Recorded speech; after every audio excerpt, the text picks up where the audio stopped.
before we get started, I want to say one thing, and I think I'm speaking for everybody up here. I wanted to thank you, all of you, not just for coming to the conference. I mean, you guys buy our books, you read our newsletters, you know, you take advantage of services like John has. Jose's a little new to this, but he's building some income streams and starting to do some of the same sort of things. So, you know, hopefully some of you will be his clients as well in the future. But, you know, Jim and I and John and Jose, we depend on people like you. It's the people like you that allow us to do what we do.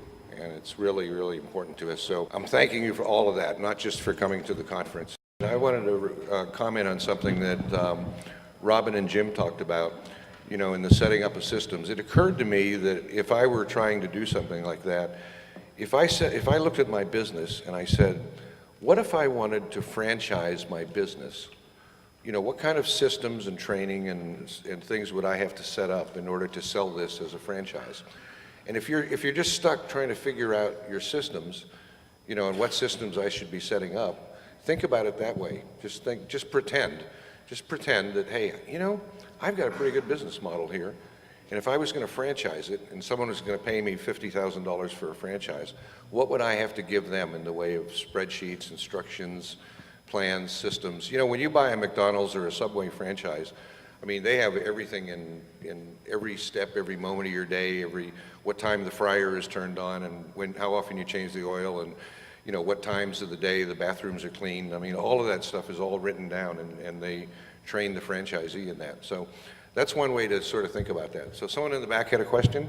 Yeah, just a nuts and bolts question on the ASD website. It lets us make appointments. Any thoughts on who or if any we should make appointments with for the coming days? Well, the hard thing about doing that is when you register in the morning, you're going to get a handbook. And in the front of the handbook is a listing of all the product categories. And under each category is a list of companies. And so, see, I don't know what product category you're interested in, but once you know that and you know what companies you want to make sure to visit, then you can go on the website and, you know, make those appointments. You know, don't try and make the appointments like an hour before you're going to be there. So, you know, if you're making appointments tomorrow morning, you should be. There's also that app. I think that app allows you to make appointments, doesn't it? I didn't, yeah, I'm not a smartphone person, so I don't know, but someone's nodding their head, yes. So, yeah, if you get that smartphone app or iPad app that you can download for free that they talked about this morning, you can make your appointments through that. Next. Hang on. I also want to say something on that is, again, like what I was speaking about is do your research before you come here. So you can go on the trade show websites and you can look up categories and look up closeouts or the people that you want to meet and do your research there. They have websites. Go on there and do your due diligence of the products, and then you can make appointments that way too. It's much better doing it that way than trying to walk into a trade show and go to a booth and set an appointment when there's 17 people there and you got to wait to be able to set that appointment up. So they're very busy. A lot of these bigger ones are very busy, and it just if you're going to make appointments and that's the way you want to go, you kind of want to do those beforehand so that when you walk in, you're ready and you set them according to booth, like I told you, from 800 to 3,000. Do them in the order of preference so that you're going in order, not jumping around type thing. I have something else before a question comes up. Charles, you had a question for me back there. Could we get a microphone to him and let him repeat it so we can share that information with others? Thank you. We wanted to do branding, and some of the products that we already have come with our brand on it, but we're looking for some products while we're here that don't have any labeling on it already that we could add a label or something too. So we were looking for, what we do a lot of kitchen products, so we're looking for a label that could be attached to stainless steel that would, almost like on these speakers over here or something like that, that would be dishwasher safe. It's going to stay on so that it doesn't come off and make our brand look cheap by coming off of a good product. My answer was, he's in his town, he was working with his printer, and his printer had given him some labels. Now he is dealing with a stainless steel product. So stainless steel has unique properties in terms of its surface and surface adhesion. I spent 25 years in the packaging industry and sold my share of labels along with corrugated and other things. So In your case, I would not work with your printer, even though he's a great guy. You go to find yourself a company that's exclusively a label producer.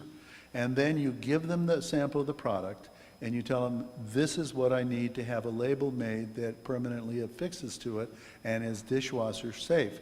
And then they will go out and seek the correct adhesive, because there's a million kinds of adhesives that are not only the acrylic based, and there's also resin based. And I don't know which one is the best in this application, but the people who make these labels and the people who allow you to apply them onto your particular application can tell you exactly the kind you use. And then the label shape, instead of having the label with just die cut out of a thick piece of plastic that has ridges that could get knocked off, they can craft one for you that is rounded and domed. This way it sticks, it is attractive, and it won't come off. So the answer to this is that you go to a professional company, label company, you pay the price, you give them the challenge, they'll give you the solution.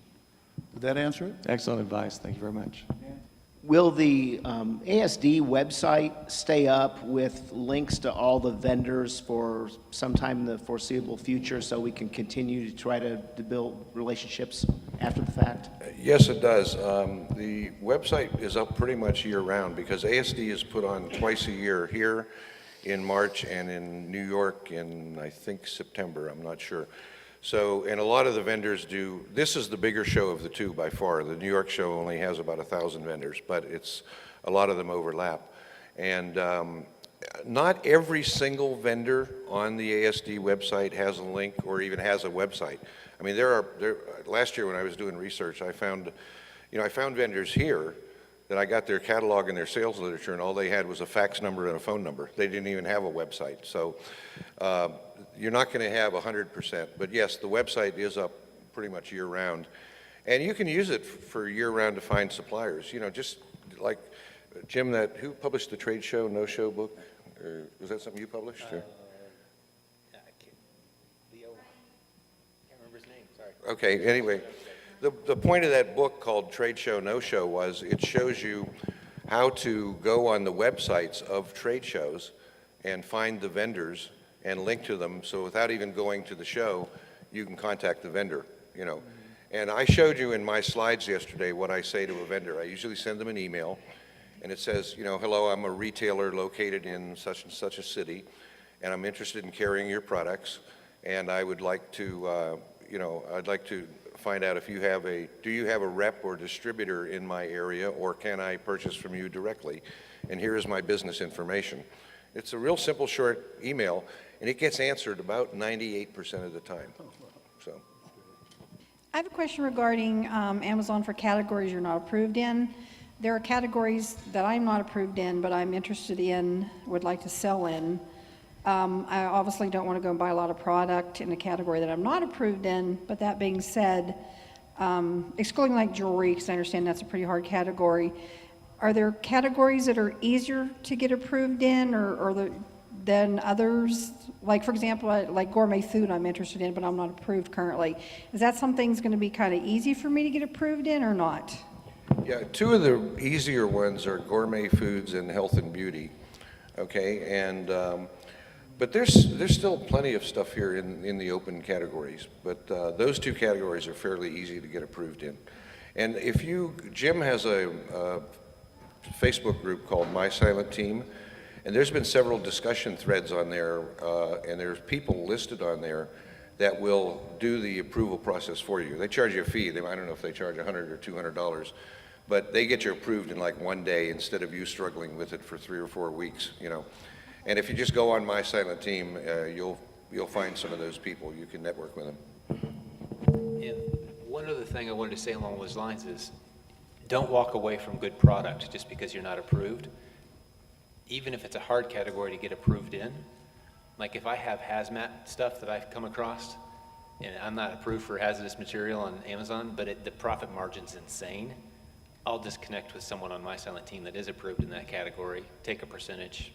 You know, never walk away from profitable product, even if you're not approved. Okay? Awesome. Thank you. I'm just going to say one thing to that too, that there are category approval teams out there that do that and that can get you in. One that we recommend and we use is categoryapproval.com. They have a 100% completion ratio of what they're able to do.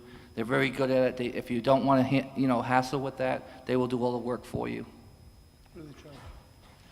They're minimal, and it's like $100, $200. I'm not sure, but there's a lot of them out there, but they're one of the ones that's out there that a lot of people recommend, and we're one of them that recommend them for the work they do. We have a lot of clients that come and use our service that have used them and that rave about it.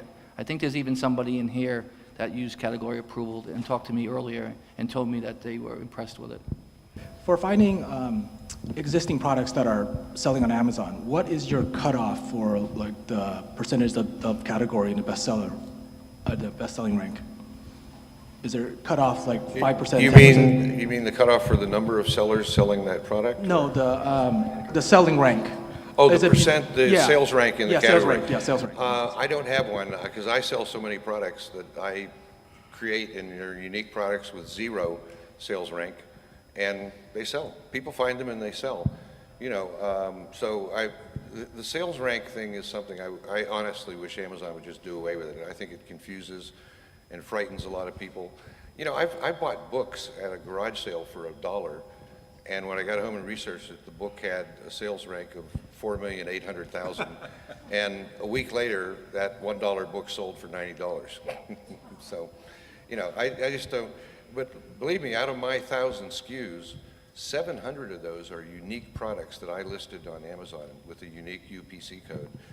And man, I'm killing it. They're all doing well. I showed you the examples, that holster that fits under the bed. When I got back to my room last night after the seminar, during the time I checked my email in the morning and checked it again about 6:30 in the evening, we sold 17 of those on Amazon, and I made $11 on each one. So don't sweat the sales rank, of a product.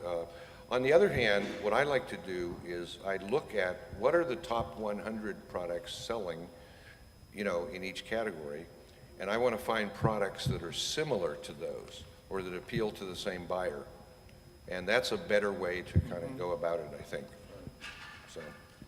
I think maybe you should focus a little bit more on the keywords that are being used in a big way in that category versus the rank of any given product. Does that make sense? Don't worry so much about the rank. But as a general rule of thumb, a newbie going out there buying stuff retail arbitrage, if it's in, if it's not in the top 5%, it's probably going to sit there longer. I mean, just as a general rule of thumb. But look at the keywords. That's way more important to focus on than, and if you use merchant words, you'll know the keywords that are hot in any given category. Yeah, that's very good. I mean, I can tell you that, my story. George, I don't know if you know this, but during one of the breaks outside, I made a little video for you guys that Todd did. But I related my experience, which I think I'll state again, is, after I got your system, I downloaded my inventory report, I identified my slow-moving items, and I started with the slow-moving items and going through and updating all the keywords. And within weeks, I mean, it wasn't within days, it took a few weeks, but within 2, 3, 4 weeks, things that had been selling 1 item a month were suddenly selling 3 items a month or 4 items a month, just because I'd redone the keywords. So that's really good advice. So, okay? Thank Let's you, hear it for everyone. these guys. Awesome.